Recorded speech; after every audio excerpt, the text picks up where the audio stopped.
Next is the Jain-Ingenhousz experiment. He showed that sunlight is essential to the plant process. This process happens only in the presence of sunlight and it does not happen in the absence of sunlight. Now coming to Jain-Ingenhousz experiment. At first he followed the same setup as shown in Priestley experiment. He saw the mouse survive because of the process of photosynthesis. But he wants to know what will happen in the absence of light. Then he done the same experiment in the absence of light, but in this case mouse did not able to survive. It means no oxygen was produced by the light. So he concluded that sunlight is an essential factor in the process of photosynthesis. It means plant need light to produce oxygen. So light is an essential factor in photosynthesis, and that light source is sunlight. Again, Jain-Ingenhousz performed a different experiment in which he took funnel, aquatic plant, test tube, beaker and enclosed it with a funnel, and the funnel is also closed with the inverted test tube, and the whole setup is placed in the beaker which is filled with water. This experiment was first done in the presence of sunlight, where some gas bubbles were seen at the top of the test tube, and these gas bubbles might be oxygen. Then he repeated the same experiment in the absence of sunlight, and here no bubbles were evolved. Now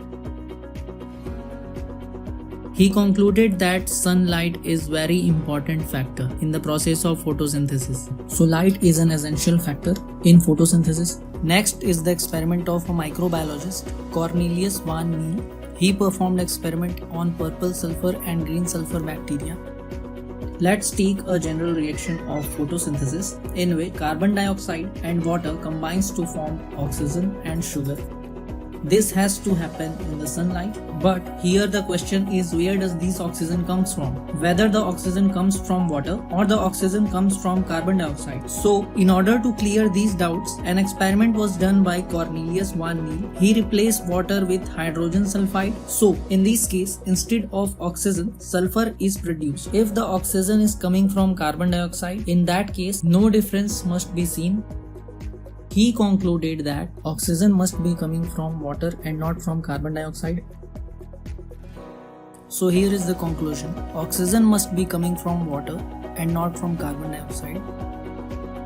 Now the next experiment was given by Rubin and Kamen. Actually this experiment was a contribution of two persons, that is Samuel Rubin and Martin Kamen.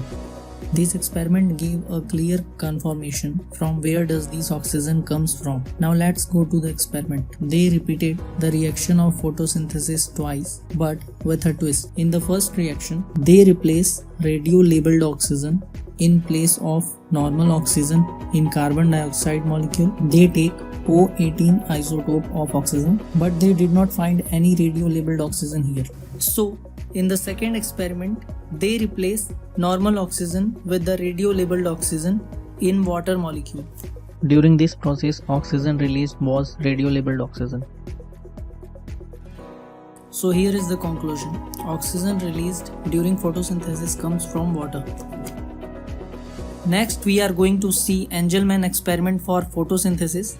He placed a strand of green alga, that is Spirogyra, on a microscopic slide. He applied a suspension of aerobic bacteria. The bacteria then spread randomly throughout the slide. He then eliminated light distributed through prism. Prism then split light into its component wavelength. Over time, the bacteria were attached to the area where oxygen being produced through process of photosynthesis because they are of aerobic nature. What he observed? He observed that bacteria accumulated mainly in the region of blue and red light of the spectrum. So here is the conclusion. It resembles the absorption spectra of chlorophyll A and chlorophyll B. When we look at absorption of light during photosynthesis, blue light absorbs much greater than red light. Absorption of only two lights takes place during photosynthesis, that is blue and red.